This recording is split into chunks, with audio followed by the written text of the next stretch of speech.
Assalamu alaykum, hörmətli televizor görgüçülər. Uyğur televiziyasının kündəlik xəbərlərini görüşünlərini qarşı alırıq.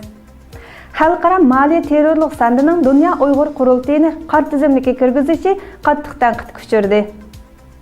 Anqara xalqaralıq kino festivaliga sayıbxonlik qiladi. Assalamu alaykum, hörmətli televizor görgüçülər. Xitoy doiralari tijoratchi xillashimga 19 yillik muddatli qamoq jazosi berdi. Yevropa va'da bergan Turkiyadagi Suriyaliklar yordamining bir qismi avatildi. Tövəndə diqqətinizə xəbərlərimizin təfsili məzmunları bo'lsin.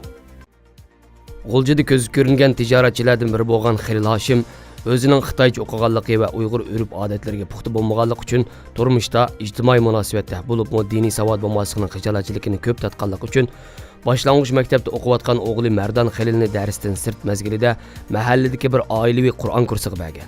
15 yil avvalgi bu qilmish o'tgan yilga kelganda Xəlil Hashimning 19 yillik kesilishi Mardan Xəlil va opasining lagerga akitilishiga sabab bo'lgan. Vaziyatdan xabardor kishining bildirishicha, Xəlil Hashimga Misrni ziyorat qilish, bolasini Qur'on kursiga berish va milliy o'chmanlik paydo qilishdan iborat 3 xil qilmish sababli davlat bexatarligiga xavf yetkazish jinoyati ortilgan ekan. Xəlil Hashim o'rta maktabni Xitoycha o'qigan. Maktab bitirguncha Uyg'ur bolalarga asosan aralashmagan. U Xitoy tiliga puxta bo'lganligi uchun dadasining ichki o'lkalarda qilayotgan tijoratlarga yaxshi moslashib bera olgan bo'lsa-mu, ammo o'zi el jamoatga aralashishda bir qator qiyinchiliklarga duch kelgan. Bo'libmi 1990-yillarda onasi vafot bo'lganda, onasining o'limini uzatish davomida diniy savod bo'lmasligining bir qator xijolatchiligini tortgan. Shunga u 2000-yillarning oxiri boshlang'ich o'qiyotgan o'g'li Mavlon Xəlilni ta'til mezgilida mahalladagi bir oilaviy Qur'on kursiga bergan. Bu qilmish bu navbat uning diniy asabiylik bilan ayblanishiga pokit qilingan. Xəlil Hashimning ayolinining va o'tgan yili oliy maktabni yangi bitirgan o'g'li Mardan Xəlilning lagerda ekanligi oshkorlangan. Vaziyatdan xabardor kishining bildirishicha, Xəlil Hashim lagerda o'zini tekshirish va masala topshirish davomida 15 yil avval o'g'lini Qur'on kursiga berganligini iqror qilgan.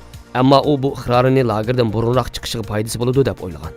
Biroq u buning ayoli va bolasining tutilishi ham o'zining kesilishiga sababchi bo'lishini o'ylab boqmagan ekan.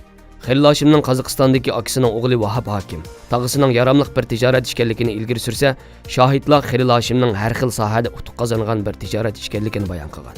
Buningga qarata Sharq Turkiston informatsion markazining raisi Abduljalil Qarqash Xitoy kommunistlarining Sharq Turkistondagi musulmonlarga qaratgan siyosatining tub negizi ularning dinini, tilini yo'q qilishla emas, eng muhimi irqiy qirg'inchilik elib berib, Sharq Turkistondagi yerli xalqlarni qo'rtib etishni maqsad qilgan. Xəlil Hashimda kichkidan Xitoy ma'rifida o'sib yetilgan bir odamni bolasining 15 yil burun Qur'on savodi chiqarish kursida o'qishini bahona qilib, 19 yillik muddatli qamoq jazosi berish, yo'qotish siyosatining yuqori chekka yetganligidan derak berdi. Dunyo jamoatchiligining bunda qabih qirg'inchilikqa tadbir qo'llanmasa bo'lmaydiganlik to'g'risida keskin bayonot e'lon qildi.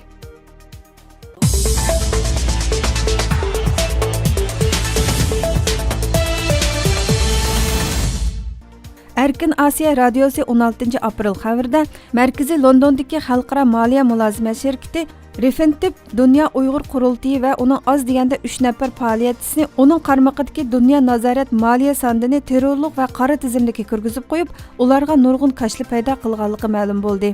O'tira Sharq ko'zi nomli Tor gazetining 15 aprel oshkorlashicha, dunyodagi nurg'un cho'ng banklar Dünya Nazarat Maliya sandini ta'minlagan xavfsizlik analizi və terrorluq qara tizimlik ishlatkashga bu Dünya Uyghur Qurultayı və onun mas'ullarining xalqaro pul muomala ishlarini to'sqinlikka uchratgan.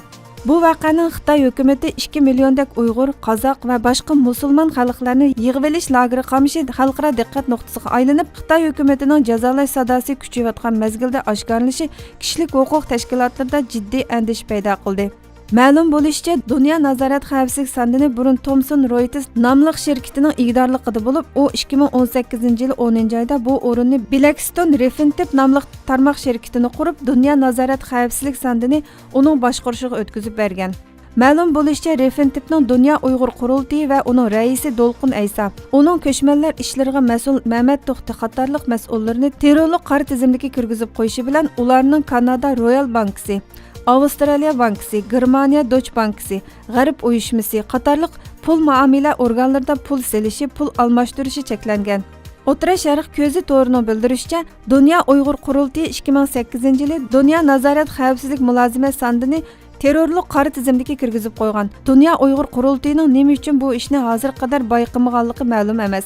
Dünya Uyg'ur Qurultayi raisi Dolqin Aysaning bildirishicha, Angliyadagi bir qonun mulozimat o'rni ular bilan aloqalashib, ularning terrorlik qora tizimdagi kirgizib qo'yilganligini aytgandan keyinla ondan bu ish ularning diqqatini tortgan. Dolqun Aysaning ilgari surishicha, o'xshash ahvol yana Dunyo Uyg'ur qurultiyining Germaniya Deutsche Banksidagi hisob nomeriga pul yotqizish masalasida yuz bergan. U Deutsche Bankisining Avstraliyadagi Uyg'ur jamoati avatgan iona pulini qaytarib atganligi. Banki bilan so'zlashsa, Deutsche Bankisi Avstraliya bankisi qaytarib oldi deb javob berganligini bildirdi. Dunyo Uyg'ur qurultiyi raisi Dolqun Aysaning tunji qitim xalqaro tashkilotning qora tizimdagi kirgizilishi emas. Ilgari xalqaro soqchi tashkiloti Interpol Xitoyning besimida uningga qizil tashliq e'lon chiqargan. Lekin Interpol o'tgan yili qizil tashliq e'lonni bekor qilgan. Dolqun Aysaning bildirishicha, navbatda ular Dunyo Uyg'ur qurultiyi va uning mas'ullarini terrorlik qora tizimdagi kirgizgan Londondagi Refentiv shirkatini sudga tortishni planlamoqda.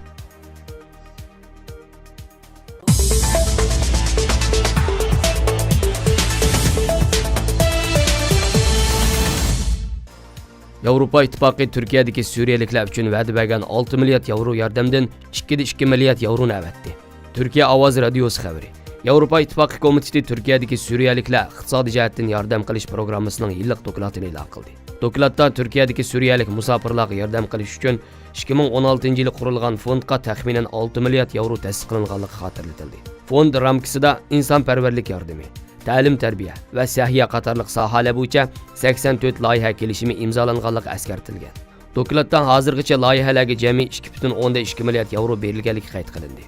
Dokladda yana iqtisodiy yordamning birinchi qismida 2 milliard 71 million 816 ming yevro, ikkinchi qismida 149 million 767 ming yevro berilganligi bildirildi. Yevropa İttifaqı 2015-yil 29 noyabr o'tkazilgan Turkiya Yevropa İttifaqı yig'inida Turkiyadagi Suriyaliklar uchun 3 milliard yevrolik fond qurishni va'da bergan edi. Keyincha 3 milliard yevrolik qo'shimcha fondini ishga kirishtirish qaror qilingan edi. Fondlarning Turkiyadagi Suriyaliklarning salomatligi, ta'lim tarbiyasi, asosiy ul aslaha, yemak-ichmak va boshqa ehtiyojlar uchun taraqqiy qildirilgan loyihalarga sarf qilinishi qarorga kirgizilgan edi. Dunyoda eng ko'p sondagi musofirlarga sohibxonlik qilayotgan Turkiya, Yevropa İttifaqıning Turkiyadagi Suriyaliklarga beriladigan iqtisodiy yordamlarni tez yetkazmayotganligini bildirmoqda.